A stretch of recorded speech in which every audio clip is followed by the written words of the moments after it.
Hey, welcome to Creative Blog. We're your hosts, V. And Sean, aka Lord Spew. We talk shop with other creatives in animation and comics about things like finding your artistic path or the process of making art while we draw together.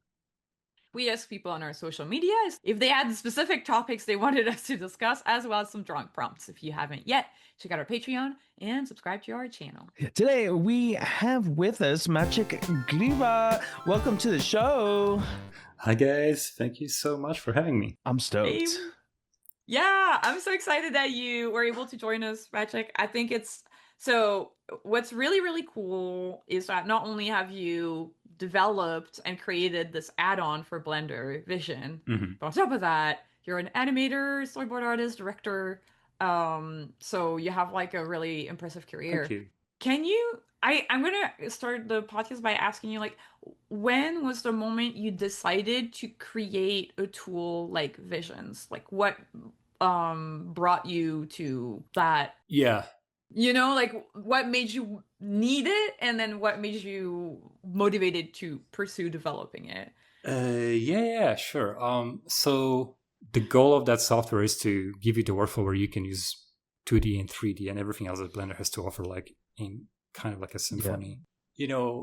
I throughout like my career, I feel like I was kind of going backwards. Like I started as a 3D animator, and then from 3D animation, I started to go towards like back in the pipeline, so more to pre-production. So I ended up working at Lucasfilm as a story artist. And then that eventually led me to the episodic director role at Warner Brothers. And now I'm back as a story artist at Netflix, So I have like all these different experiences that kind of belong to different points in the pipeline. I know how to 3D animate. I know how to, do some story. I know how to work with cameras. And all these experiences that I had combined together made me think that it would be cool to have a tool where I can use all of those skill sets kind of in like one system. And I started to like question, how we do things. Like, one of the things that animators do, if they want to direct, they try to make like a short film, right? And often what happens is that they are full of ideas and they're super excited about it. And fast forward 5 years later, perhaps they have that short film that is like 2 minutes long, right? So that's a little bit problematic because, man, it's a long time to spend on a short film. And I when I was at Lucasfilm, I realized that I was boarding sequences very, very fast, and I learned to be pretty quick.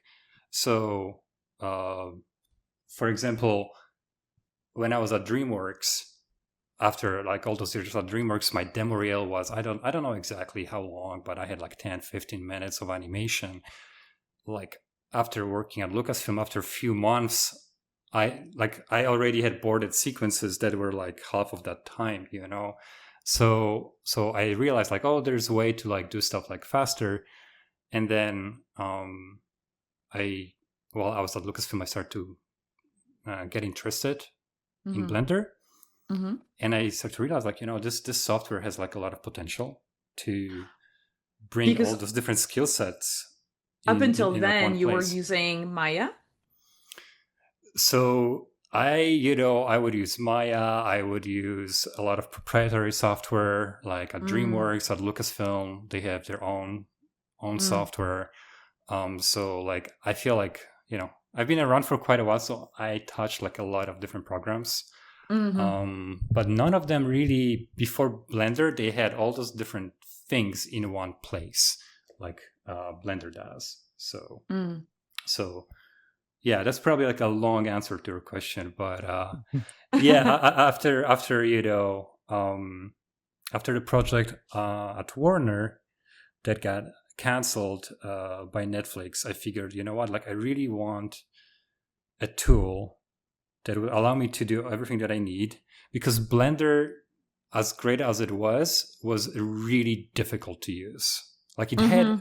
it had the pieces that I wanted, but using them in combination was painful. So Yes. it was Mm-hmm. still the best thing True. on that was available off the shelf, but it was still really clunky, right? So Yeah, it's like it has all of the capabilities, but it doesn't have like the interface. So yeah, if you want to do something, you can do it, but you have to click a million buttons to make it happen. Yeah, it's not super accessible. It's like a deep dive whole series of tutorials to figure out the thing that you want to try to do.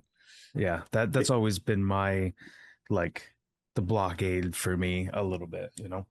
yeah, Hmm. it is very very technical, right? And I think that Blender has been used by people mostly for like shot work, like individual shots, one at a time, and Yes. and it's Hmm. pretty cool for that.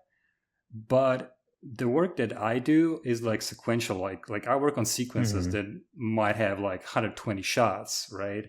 Hmm. And then the question is, okay, like how do you do that work in in Blender and not lose your mind? And how do you do it so other people also, can open your file and they don't lose their mind, right?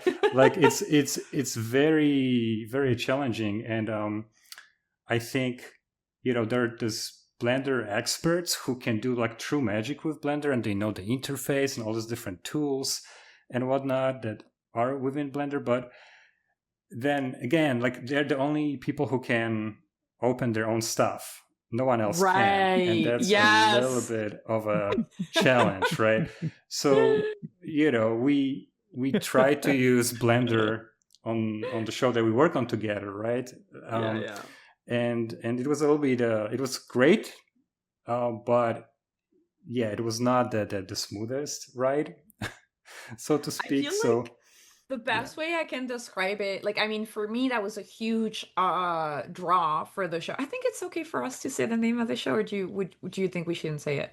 I think we can Um, say it. I think yeah, it's the we're talking about the Wings of Fire. We were working on one iteration of Wings of Fire.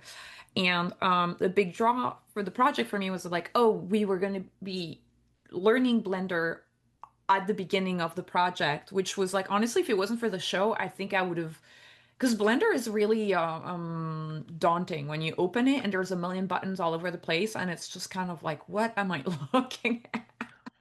Yeah, Yeah, I wish it's like the whoever it's like the person that made Blender like started out working in cybersecurity, and they're Yeah. and they're like, we want it to be impenetrable, and Yes. you have to be an expert to do it.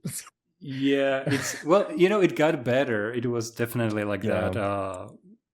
Back in the at the day. beginning. Mhm. But I have to say that people at Blender put a lot of work to make it more user friendly, and I think That's good. they they get better, at it. Like it's still somewhat challenging, I think, to use, especially for new people who never, did 3D in the Mhm. past. Like I am very much a 3D person. Like I've been Mhm. doing 3D since I remember. So like, yeah, to me, actually transitioning to Blender wasn't too difficult, to be honest, Mhm. because I tried so many different programs. But even then, even for me, it was not exactly that smooth, So yeah, Mhm. definitely there's like a learning curve. So, but It's yeah. but it's Mhm. great once you know how to use it. It's pretty amazing. So I I definitely think what's something that's like really cool about Blender that is like now, because the software has been out for like such a long time. I feel like at least 15 years, I would say, and it's continuously yeah, being it's worked it's on. it's I think it's as old as Maya actually. Really? That's what people don't know, that Blender actually is a fairly old software that has been around for a long time. That's crazy.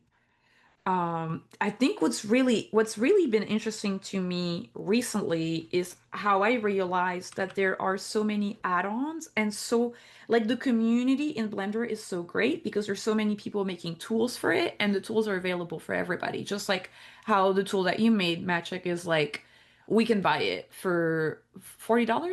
Is it Yeah, $40? yeah, it's 40 bucks. So it's, it's not free, but it's, I think, pretty It's pretty cheap. affordable Since for what since it we've does. since we've brought it up, if you were to introduce our audience to what your tool does, I'd like to just be real clear about it in case anybody wants it. Yeah, sure. So the tool is called Vision. It's basically an add-on or plugin, if you will, that allows you to. It basically gives you like a pipeline on top of Blender that gives you the workflow to visualize narrative sequences. So you can think of it as a like a layer on top of Blender that brings a different kind of interface with a lot of automation, but in a sense of like, repetitive tasks that you don't want to like hunt the interface, you just want one click for certain things. So it gives you that. And it gives you shot management. I think that's like a really important component of it. So if you open Blender, you can work, you can add cameras and stuff. But if you want to, let's say, create 100 shots and control what's in each shot, all of the sudden is like a nightmare to do it in Blender. You cannot really do it easily. Yeah. So I wanted a system, where I can create a sequence that has like 100 shots, and on each shot I have a control that what exactly goes to that shot, what kind of 3D assets belong to that shot. And I also wanted a system that would give me this control in terms of like video editing, so because Blender has Sequencer, which is like Adobe Premiere. So, Blender is like many programs put together into one package, so to speak. So it's like you have this video premiere and you have like this 3D thing, like Maya, and you have 2D stuff like Grease Pencil. So now you can animate in 2D, but in 3D space, like it has all these like mini programs in one package. So Vision is an add-on that help you bring all those more together in a coherent workflow that I develop over time, and it's built on a lot of my experience, that I gathered over time. And it's fairly unique way of working. That's why I think like what separates it maybe from other things that might be similar that are on the market. It's not trying to be like a Storyboard Pro, but in Blender. It's more like a system for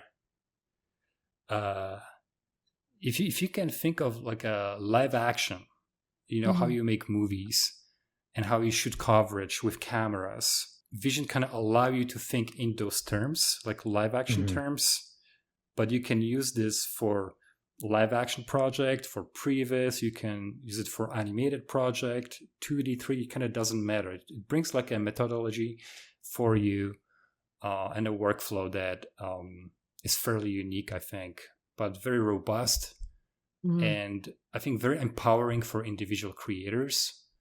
And I think that's like the biggest thing about Vision is that I've been making this tool for myself, so it's not like, oh, I had this idea for like a product or like a little tool that I could sell, and then I'm trying to get some feedback from people what they would like to see in that tool. Like this tool is driven 100% by what I feel like I need myself, and I think it gives me like a specificity to the tool. Like it works like the way I want it. It's like I'm building like number one for myself, and then kind of like everyone else. Maybe like right after me is Ravi, like my kind of partner in crime, another animator who was on my team at Warner Brothers on Wings of Fire, who basically helped to test the tool while I've been developing it, and gave me like a lot of feedback. So, well, I do get feedback from people.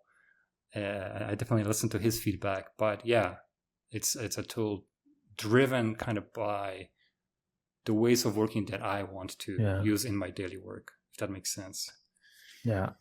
First of all, I like how you say the word developing, because it sounds like developing, which is like it sounds like mischievous or like the devil or something, which I think is kind of like, hell yeah, we're like getting up to mischief.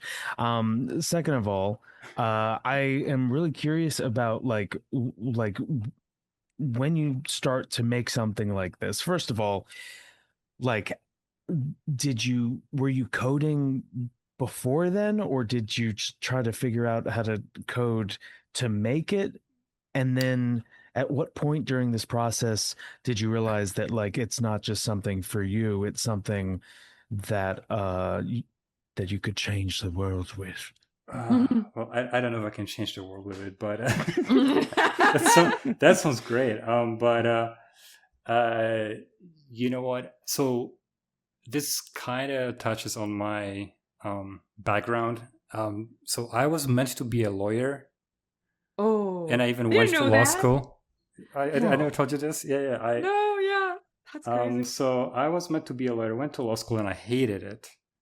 And then, I'm originally from Poland, and I was looking for a school that would teach computer animation. But at the time, there was really nothing in Poland that I could go to.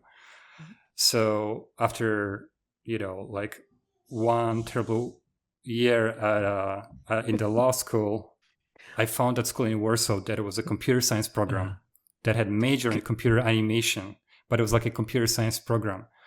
So I wanted to learn animation, but what I got instead, like I made it to that college, I got my degree and they taught me how to code, but they still didn't teach me how to animate.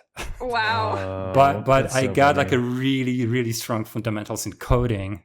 So that was kind of. Can I ask what you didn't like about law school? Just curious. Well, my dad is a lawyer, my sister is a lawyer. I was meant to be a lawyer. There was like a lot of like pressure in my family to do this. And then I realized that I have really terrible memory. Like I'm not good like memorizing stuff from books by heart. And it was pretty obvious that to be honest, I don't know what I was thinking, man, when I went to the law school. Like I was very young. But yeah, I was like, this is really not for me. Like, how you end up in a setting and you look around, you see the people and you're like, I just don't belong here. I remember that's how it felt like to me. Like, yeah, this is not my crowd. Well, now, do you feel like because of that, you are going to keep losing arguments to your mom and your dad and your sister? Because they're lawyers and you're not? Do you feel at a disadvantage now? No, I'm old enough to know that it's not worth arguing. It's better to just like let them with the argument and paperwork. Yeah. Well, we have a couple questions, so I want to try to get through some of them. I think that one is kind of interesting. We kind of touched on it, but maybe we can go a little bit deeper into it. Puzzle Glum asks, how do you personally use Blender? Or like, what do you like best about it?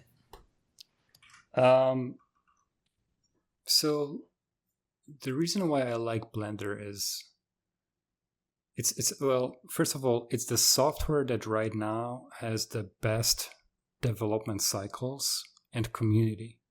So in other words, it's a software that is alive. Maya used to be like this back in the day. And now, once Autodesk bought it, I feel like it's only alive because studios have pipelines set up around Maya. So it's very difficult for them to switch to something else. And there's like really no community around Maya that I can think of. Like Blender somehow took over like all these like young folks who are into 3D and computer graphics, and it's very vibrant. And because of that, a lot of new good ideas make it to Blender, so that software evolves quickly compared to other programs. What I use it for? Well, I use it for StoryVis, for storyboarding, previs, visualizing narrative sequences. That's what I do with it like pretty much every day. And yeah, it's just this one software that allows me to benefit from all of my skill sets, because, you know, I animated 3D characters for years, so I feel very comfortable doing that. I get my camera, I get like effects if I want to, I can control lighting, I can do video editing. Like, it kind of gives me all those different tools that I need. And really, there's no other program that gives me all of that. So, you know, I could use Maya, but then I probably would need to use Premiere. You know, and it doesn't have like good drawing capabilities, right? Like Grease Pencil in Blender.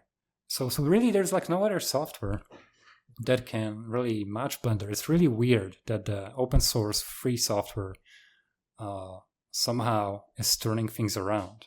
And I can tell you that studios are really paying attention, because they really started to open up.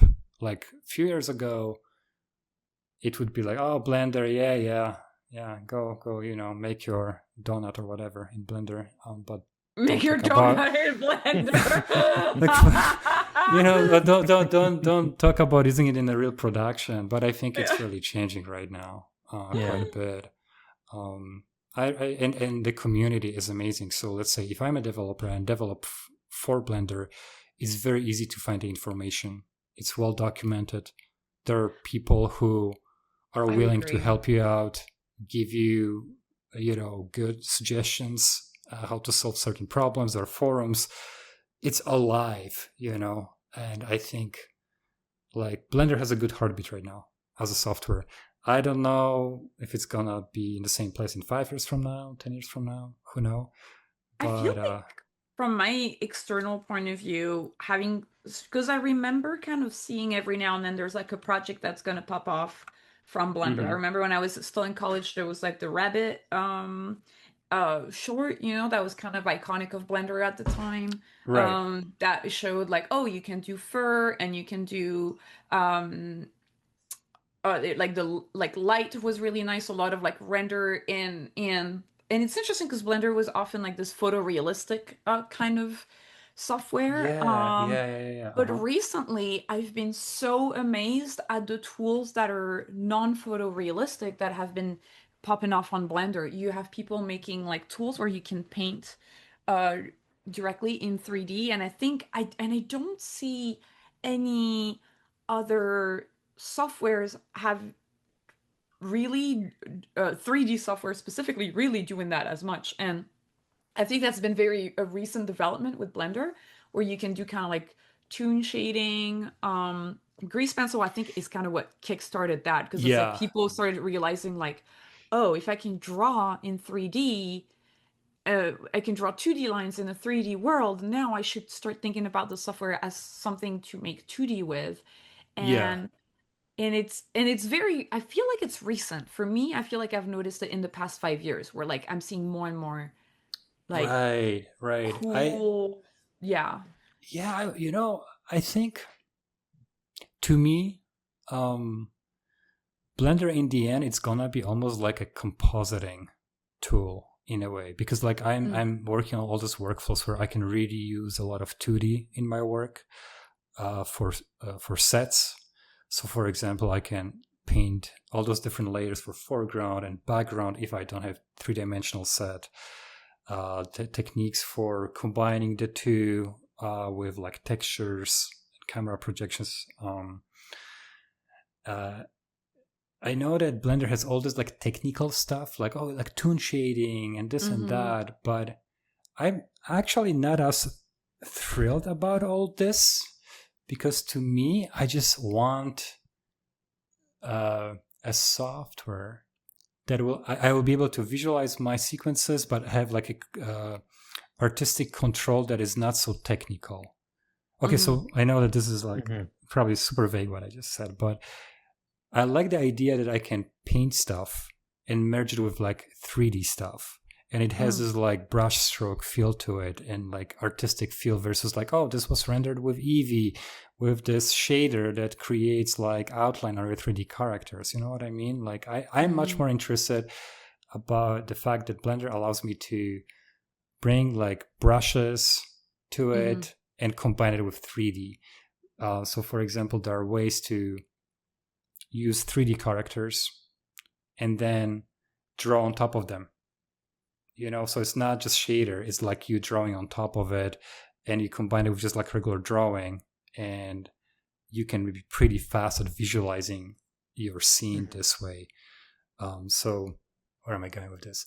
But basically, I'm much more interested in the fast way of doing stuff inside of Blender, which doesn't necessarily mean that I have to use all these like fancy features that Blender has, that they come up with like real-time rendering, that like can compete with like Unreal and whatnot. That's like less interesting to me. I think like I might have went on a tangent here. Sorry about that. No, Well, listen, you got your gripes about it. I mean, that's okay. I like hearing the other point of view, because I feel like that's what we're seeing, especially on the 2D end, is our peers finally checking out 3D, because they're like, oh, I can make like this guy, he's on a bicycle and I don't have to draw a bicycle. That's amazing. And you can get it to outline it right. Because I remember, doing toon shading and stuff with Maya, and I remember back in the day, I was like, it still kind of looks like shit to me. Like, Yeah. and it's come so far, and you might be right. Maybe this new stuff is too finessey and technical, and at the end of the day, it's not for the purposes that you want to use the program with in your job position. I mean, it sounds like that's what you're thinking about the most, is like in your day-to-day stuff that you want to be doing. Be honest with yourself and like, what do I need out of this program? Yeah, like if you think about this guy Denver Jackson, who just made like a full feature by himself in Blender, he used 3D to his advantage. Like he has 3D characters that have some toon shading, so that's great. But the reason why this movie works, and I really like it, and I highly recommend everyone to see his movie. It works because of his like artistic touch, and he did like so much 2D work. So he would draw expressions on top of these 3D characters. So it would be faster to animate in 3D the characters, but he would still do a lot of 2D work, artistic work on top of it. And I think it's so easy with Blender to just end up in this like technical realm. Oh, I need to learn this feature, or I need to learn this add-on, and I need to find that option. But I think it comes down to like, can you write a story? Can you design your character? Can you, it's like, I feel like if you want to tell stories, it always goes back to this fundamentals, I think, that people coming from 2D actually have like a really good grasp of that. And so for anyone who's listening to this who comes from 2D, I would say like 3D is great. There's so much to learn, but don't worry about like learning all this like nitty gritty stuff, because there are ways to learn the basic stuff that you need and really take your 2D skill sets like to almost like next level in combination with this 3D stuff. I think that's a great point to ask the question that we got from Alistair on Newgrounds. What are some good ways of learning Blender? Because I think this is a great question, because it's really, really hard to know how to go about it. So how would you like tell them to learn Blender? Like, what's the best way for you that you would say to go about it? Yeah. It's really tough one, because there's such a tutorial hell online. You go to YouTube and there's just so gazillion tutorials, and which one should you follow? It's hard to figure out.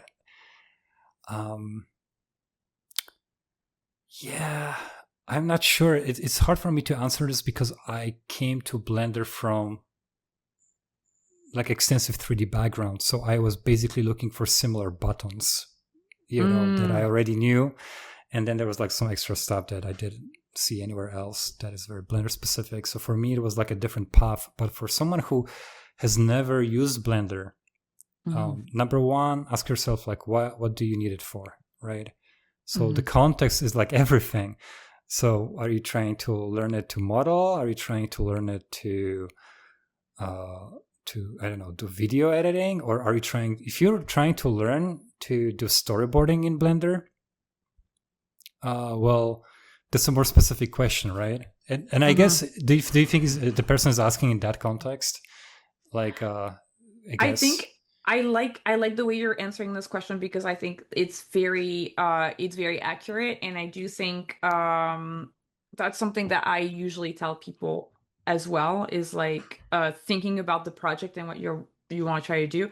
So for the sake of you having like a more kind of targeted answer, since you've already kind of said like, yeah, it's like project based, let's pretend now that we're learning Blender with the goal of storyboarding. Yeah, I would say I would do some shameless plug and just look up like Vision, because the reason why I would give Vision a try, because there's like a Wikipedia where you can learn how it works, but Vision will make Blender easier actually.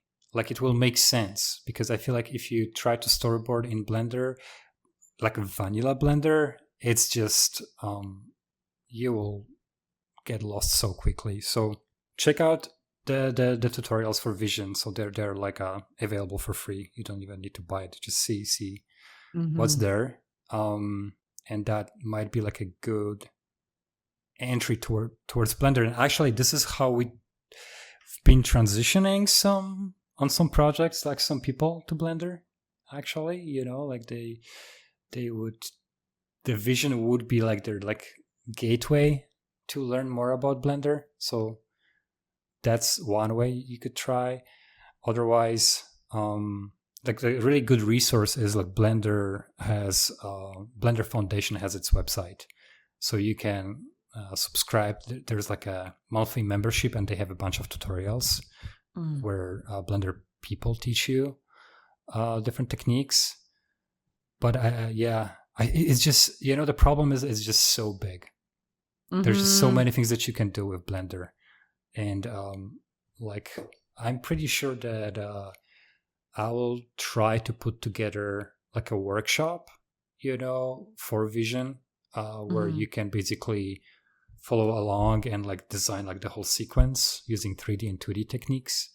Like a really good place for storyboarding in Blender. Actually, now that I think about it, check out Paul Coldhart's storyboarding in Blender class. So he has like this big course online, and it's probably the best thing you can get about storyboarding in Blender. Yeah, I should just have gone straight to that. And what's his last name? Coldhart. He goes by Spitfire Storyboards, I think, online. He has a bunch of videos on YouTube about storyboarding in Blender. So he made a course. It's pretty big. It's like 10 hours of content. And Paul is great. I work with Paul. He's an amazing artist. He knows what he's talking about. And the cool thing is that he actually shows you different techniques using, I believe, vanilla Blender. So you don't even need my add-on or anything. And when you say vanilla Blender, you mean like right out of the box, right out of the download? Yeah, right out of the box without any crazy add-ons that you have to get. So maybe that's like a really good start. There's nothing better than this, because you can go to YouTube and you can look up different YouTube videos, but I find that you just end up in this like are you making progress? Are you really learning? You end up in this like weird tutorial hell world where it's just too much, and or if you can't find a mentor, find someone that is actually really good, that is online and do some crazy stuff in Blender that you really like, and literally email that person and say, hey, can you mentor me? Would you be willing to spend an hour a week with me showing me stuff? Because I find this might be like the best way to force yourself to learn and, you know, have some kind of schedule, like maybe with homeworks. Find a mentor. You know, I feel like you can spend thousands of hours watching videos and you still won't progress even a bit.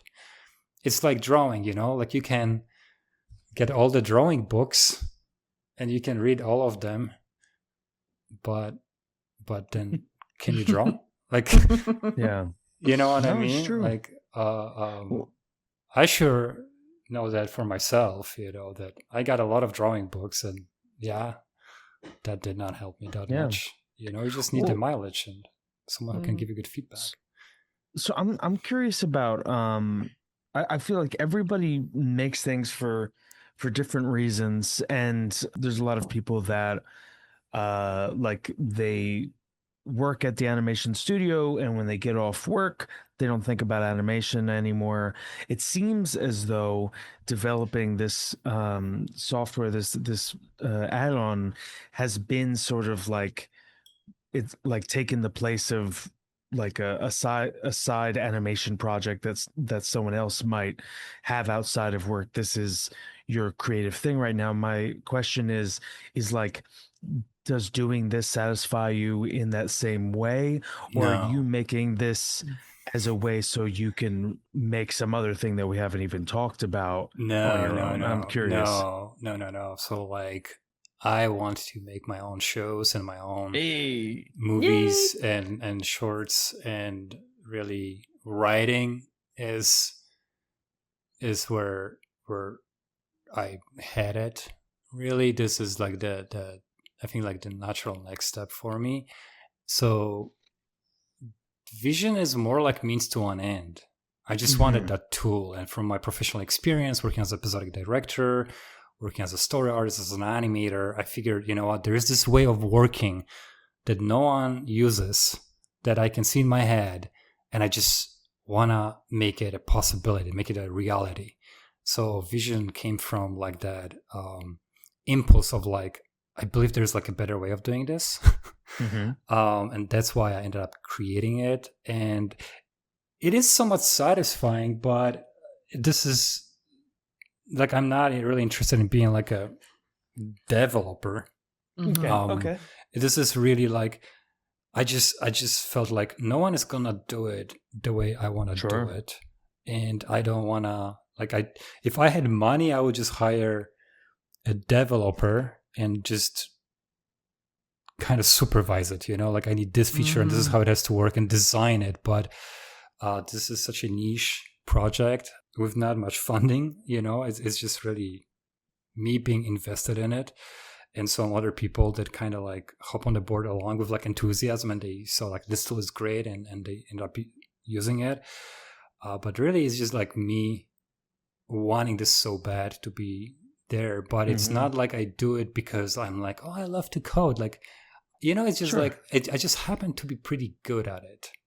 I don't know why. It just came somehow naturally to me. And I think because I went to college where they taught me to code on paper, like not even on a computer. We would like just, you would have to write programs, like write it on with your pencil on paper. And that just somehow is hardwired in my head. So it's fairly straightforward for me to do that. It's not like I need to like study so hard to learn, to look it up, how to code, you know, like I know how to code. But by the end of the day, the real nugget of this is having the tool where I can visualize my ideas easily, and make my own content without asking for permission, you know, like trying to like green light something, you know, trying to like shop around, you know, in LA, you know, can you read my script, please? You know, there's all that. And I feel like we are living in this world where it's really a possibility to just make your own film. And it's not like I'm thinking, oh man, I can make my film and make a lot of money or sell toys or something. I just love filmmaking. I always have, and I think like I just want to make my movies. It's but at the same time, arguably I could have just done that and not even work on the tool, right? I could have spent that time writing. Instead, have you found your way into tool hell instead of tutorial hell, where you're like you started making a tool in order to make your thing, and now you're making parts of the tool for the tool to like, and like, are you looking forward to like kind of like, are you out of it now, and now you're like, all right, I'm gonna well, you know what, I'm working on a thing. I'm in a position where I can say that the tool is like in a really good place. Nice. And it's like ready for like a polish pass, so to speak. But I think seeing what a lot of my peers created using this tool has been mind blowing, and that's all I cannot really talk about it because of the NVAs and whatnot. But I people use this tool to make some incredible stuff, and I've seen.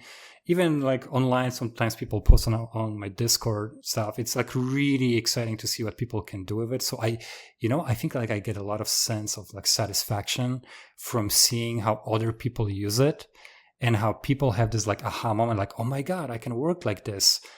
Because like, me and Ravi, we talked about all those ideas like at this point, like 3 years ago. And we were like, I was telling Ravi like, man, I think like, I need a tool that is going to work this way and that way and combine all those different techniques, and nothing can do it right now.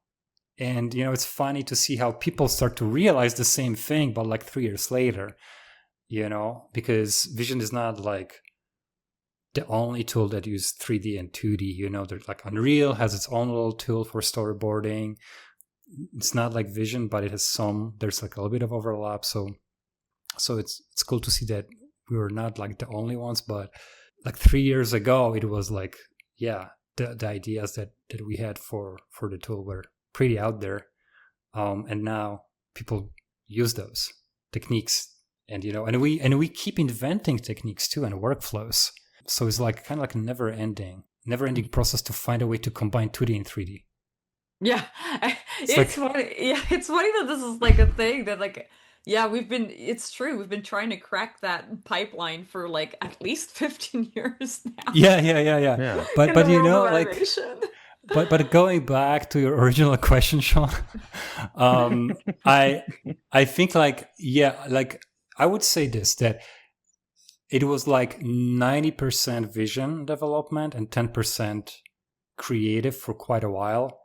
And now I would say for the last 7 months, it was like 95% creative and 5% related to vision. Hell yeah. Oh, that's amazing. Oh, that's really cool. So, and I think it's gonna switch back to maybe like 50-50. I don't think I will ever go back to like 95%, just development of vision. It might need to go back to like 50-50 because I need to like have this version for Blender 5. But I think from now on, it's gonna be more about also like promoting the tool and doing the creative stuff for the tool. So I'm thinking of doing like short films to fulfill my creative kind of like itch, but also use this for marketing to show people, hey, you can do this with this tool, So that's like kind of like the next step, because like a lot of work that I've done, I cannot show to anybody, probably for quite a while, so there's that problem. So I talking about all this crazy stuff that I have seen, but I cannot show you anything, right? So, what's your dream thing to make on your own right now? Is it's like genre wise, like what's inspiring you right now?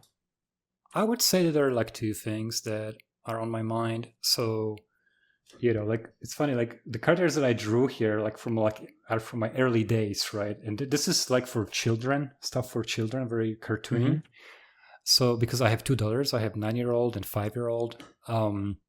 Part of me would like to, develop stories for them. But the story that I've been developing is more like for me That's like a priority, and that's more like a science fiction stuff, more like mature. Nice. I am a huge fan of 90s anime, you know, Yes. good old stuff, you know, Ghost in the Shell, Akira. I mean, this sounds almost like cliche when someone says that, but I just love like that era, you know, of Yeah. anime. Yeah. And it's not that like I want to do anime, but I love the storytelling, you know, the tone of it. And so like kind of like something in that realm. And I think what it's gonna end up being is gonna be probably like a set of short films in the same world, because this is something that I feel like I can pull off, you know. So like going back to this idea that animators love to make short films and then they spend 5 years working on something that is like 3 minutes long, if they even finish it.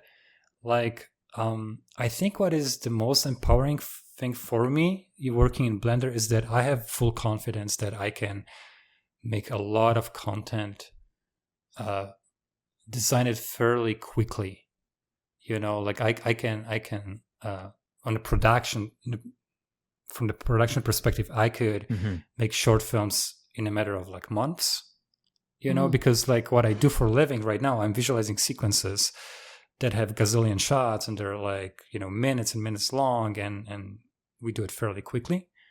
So that's really empowering, that this is not gonna be like 5 or 10 years to make this like one little piece of, you know, storytelling. So I would say that that's something that is probably gonna turn into like my next obsession, you know. But you know, on the other hand, like if I never made comics, you know, and like I feel like a lot of amazing storytellers come from comic books. Sometimes like comics are more interesting than movies too.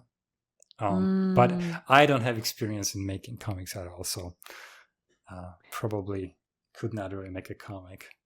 But I feel like I don't know. Yeah, it's interesting that you bring that up, because I like the reason why I'm personally super excited about Blender as well is I forget if I've said it on the podcast, probably maybe in the Paul Scarletta episode, but thinking about having backgrounds entirely like rendered and like ready to go, and all I have to do is move the camera is just so exciting. And also everything we were talking about prior about putting the camera and finding like really cool interesting angles and point of views for comics, for me that's like extremely appealing, because it's like I don't have to draw the background, I don't have to paint it, because drawing it takes a long time, but painting it is also very time consuming.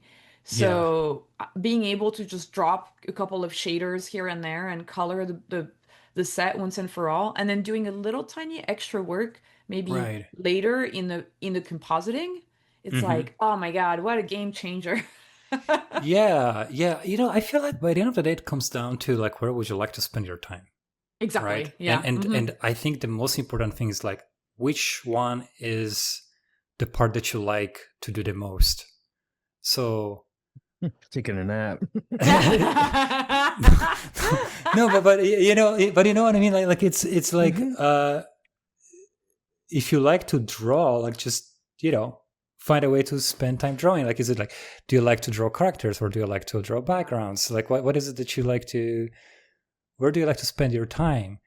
Like I keep coming back to this guy, that Denver Jackson. Like, what amazes me about this guy is that he made a movie that has good story, and he just used 3D to his advantage. But I think like this guy is really pure 2D. Like, he loves to draw, you can tell. But he's used 3D because otherwise he would not make the movie. Exactly, 100%. I think it's really great the way you're talking about it. Is like 3D is a tool, and it's a means to an end, but it's not the end. And I think that's kind of what is hard sometimes to understand with 3D, because for me, I never liked 3D until I started until Wings of Fire when I had to be in it, and I started to realize like, oh, I can use this as a tool that makes my process more like faster and more fun, and then I can Right. just spend the time where I want, like you said, like where I want to spend it. Yeah. But until you've been shown that 3D can be extremely helpful and just kind of like help you just focus on what you're interested in the way you tell stories, it's Hmm. hard for someone sometimes to imagine, yeah, how it can be helpful, I guess. Yeah. Yeah. Again, like it's what's the goal? Like going back to this question of like, oh, how should I learn Blender? Hmm. But the best way to learn anything is to actually physically have like a project Yes. and just go do it. And then the reason why that works is because you will run into issues. Things will not work, and then you will have to figure out how to solve it, right? Yeah. So like I feel like maybe you should just invite Denver Jackson to your podcast and talk to him. So I don't speak for that guy myself, but I feel like this guy literally learned Blender by making his own movies. Yeah. He started with like short films, and then he was like, he didn't do any 3D, I think, before, and then he started to learn 3D animation, and he learned by doing. Hmm. And oh, you know what? Okay, okay, this is a good story to tell you to like sum it up. So I have a friend, amazing animator, and he told me this story. When he was a kid, he was into 3D, and his friend was into 3D. So they're both kids, and he would just play with, I think, 3D Studio Max at the time, and the other friend would play with 3D Studio Max as well, and he would get all those different books, while my friend would just play with it. Hmm. Just to try to make stuff and just like try things and fail at it and try something else and just like play with it. It's like oh, there's a sandbox, I don't know what this is for, let me just click it, let me just try it. While the other person would like follow the book and follow the tutorial and this recipe, step 1, step 2, step 3. The other guy never made it into the industry, like gave up pretty quickly. Hmm. Meanwhile, my friend became like extremely good animator. And I think it's the attitude is like, let me just play with it, run into issues, and then look for a solution. And how you look for a solution, you find the best person who did something that is similar to your problem, and learn from them. Reach out, email them. You know what I mean? Like just find define the problem and find someone who solved that problem before you. And if not, then and just the other person died. Even Ah! they kept looking up tutorials on how to eat instead of just trying to yeah. Oh Yeah. my god. That's crazy. That's so funny. eat. Well, I am so yeah. sorry. Dead end. What Dead is wrong end. with me today? No, I don't know that's what's so wrong with me today. that's so funny though. But yeah, But it's by the end of the true. day, just play Yeah, with stuff. That's good advice. Hmm. And I think that's also like how Louis Ong talks about, who was a guest on the podcast before. Like that's kind of when in his interview and also in the Worthy Kids interview, that's kind of what I learned the most from these two guys from interviewing them. It's like they are very project focused. They have a project in mind and they try to make it. And it's exactly what you said, Magic. It's like then they run into problems and they solve them, and then that's how they learn. And I think, Yeah, yeah, at the end of the day, that's and yeah, I don't know. It's the best way to learn. and also like I think that things are changing like today so much. I think there's so much value in having your own stuff. Like your own. I don't know, your own characters. I feel like it's so easy to like get a job in the industry and like fast forward, you work on all these different movies and you have your name in all those different credits, but it's the work that you have done for someone else. And Yes. it's not truly your own work. Like I'm definitely a little bit of like a victim of that, that I worked on like a lot of stuff, but I cannot say like, oh, this is like my stuff. Mhm. This is, I did better or worse job on this, but this is not my project. It's a commercial work.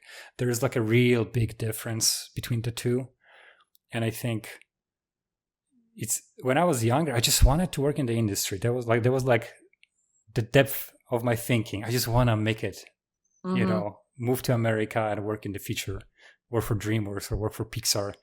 That was it. And I think like in hindsight, it would be better to at least devote some time to have your own project on the side going, like your own like personal outlet, which is hard to have when you work in the industry because you work so hard, right? The hours sometimes don't really let you to do anything else. And sometimes you're creatively drained after coming back home from work. So it's harder. But yeah, like I would, if I could like turn back time and talk to myself, be like, time flies before you know it,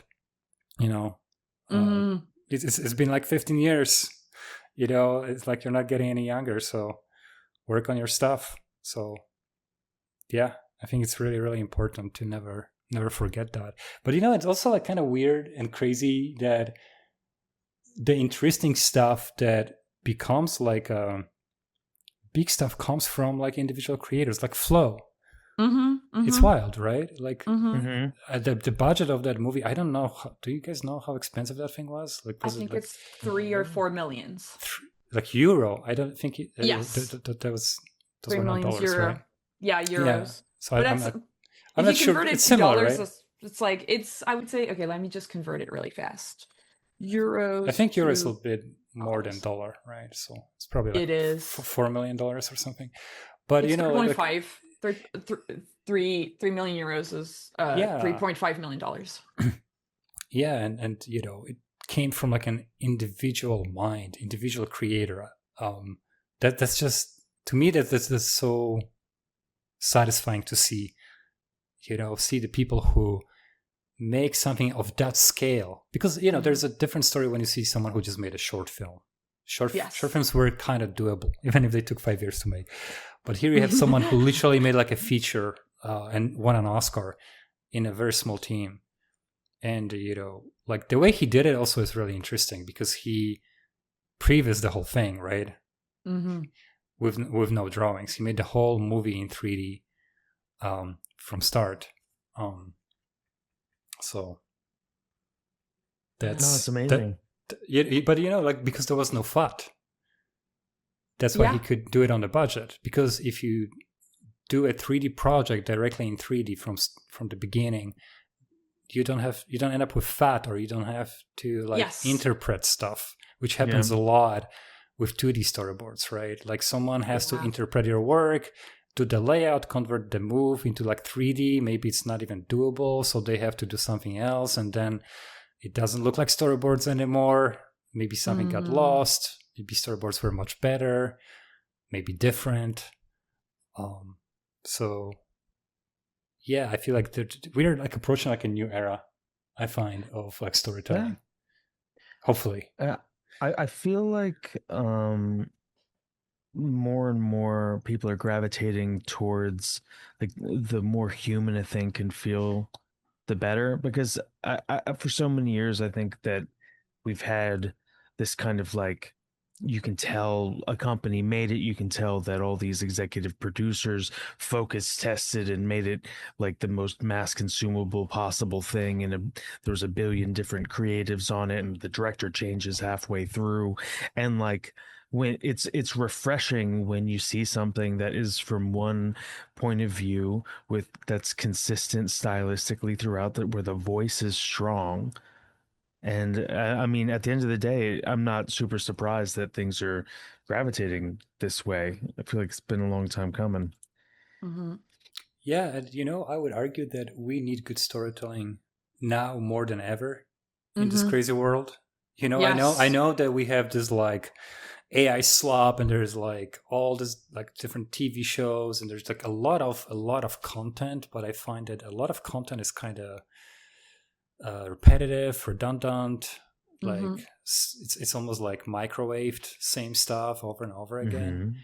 And I feel like we need good storytelling that is meaningful, that really is not just about just pure entertainment, something that you can really relate to. Like, I have a feeling that my generation got more relatable content growing up than the generation of kids today, because a lot of stuff that they get is like a rehashed stuff from the previous century. Sure.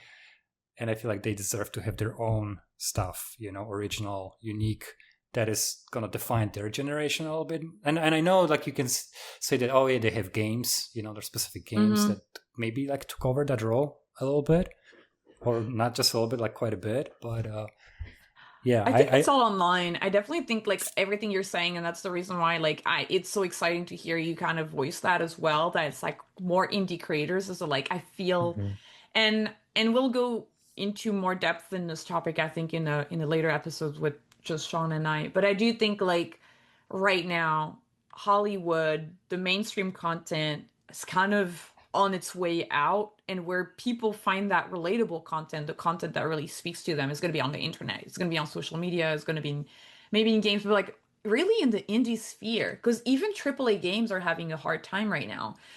I'm seeing a lot of articles and news about like AAA games just not performing as well as the companies wishes them to, and I feel like it's because the same thing that we're talking about with Hollywood, where it's just like too much executive meddling, and we're losing the touch of a single voice of a creator, and it's just not really relatable anymore because it becomes so exactly. It's just not relatable. Yeah. I wonder if the ancient writer Homer, if he could see the stuff that we're making that was being made that you grew up with, and he's like, I wrote the Iliad or the Odyssey or whatever, and everything now is just remakes of my old epic stories or whatever. Well, I'm sure to some degree that is the case, right? Like, I think it's because. Oh, sorry. Go ahead. No, go ahead. Go ahead. No, I was just gonna say, I think these stories, like the heart of it, is always the same, but we have to reskin it in a way that makes sense to our current times. Because sometimes that's what's hard when you read like the Iliad or like the Odyssey or whatever. Like there's a lot of context that's been lost, and that you need to kind of do all this extra work to really understand everything, because it's like so beholden to its context. Of course, there's like fun things that you can kind of like take from it, but so I think as storytellers that we are now, we can just kind of find these same human things, but we just put them in a modern setting where for people it's more accessible. Right. Yeah, it just makes me think was Shakespeare, like after he wrote his stuff, if other people were making plays after his stuff that were sort of like taking some of his themes or like remaking it sort of, and he was like, man, everybody keeps remaking my plays and no one's original anymore. I wonder if every generation feels like that a little bit. It's probably the case. I'm sure it is. It's just happening faster now because we can do everything faster, probably. Yeah. Well, it's interesting, to what degree it's a matter of remixing stuff that already existed, and to what degree it's putting like your own experience in your story, like kind of like use storytelling as your outlet. There's this book by, what is it called? The Creative Act by, I think, like Rick Rubin, the music producer. I think that's his name. Yeah, I know. And he talks about like how, creativity is like, you have like this antenna and you just absorb the world, like universe, and like the universe speaks through you and you just create your stuff. And so like the universe uses you as like a megaphone, right? And I wonder to what there's like a this philosophical component to this, like a little bit like I don't know how to even describe it, but it's not like just like pure science or something that I guess what I'm trying to say, to what degree it's just mathematical formula. Oh, like let's just take a little bit of this, a little bit of that, remix it, and you have something new that everybody likes. And to what degree it's just like this thing that only you could make, because only you could see it this way. and therefore people can respond to it. Because like Hollywood have been trying to find like this golden recipe for everything, like like they're having this like a factory, and it clearly doesn't quite work, in my opinion. And the interesting stuff, to me at least, always come from individual creators. So, yeah. Sorry, I don't know where I'm going. No, with that this. makes sense. I mean, we're at this point, we're talking craziness, but I mean, it's good. It's good craziness, but it's also like, Well, the good thing is that we have not talked about AI, because Yes. that's where craziness would start. I thought also that was like a great place to probably end the podcast. Like thinking about, I like that it was like optimistic, thinking about the independent creators, and kind of like I think personally also that's the future. I think it's really cool that we have people like you who make tools to help people create stuff and make it more accessible, and I think that's really awesome. Is there anything that you want to like plug before we wrap? Yeah, I'm not sure. Like for anyone who is interested in the add-on that I have been developing, it's called Vision, and you can just go to visionforblender.com. That's the website where you can find more information about it. There's a little link to the wiki, like a documentation, where there are a bunch of videos about it. There's also a link to my Blender conference where I talked about it last year.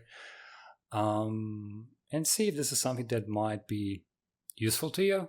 If you were thinking about using Blender and like 3D in your work, I think that would be a good place to go. So check it out. But yeah, that's it. Thank you so much. Thank you so much for coming on the podcast, Maciej. Thank you so much for having me. I hope I did not go on tangents too many times.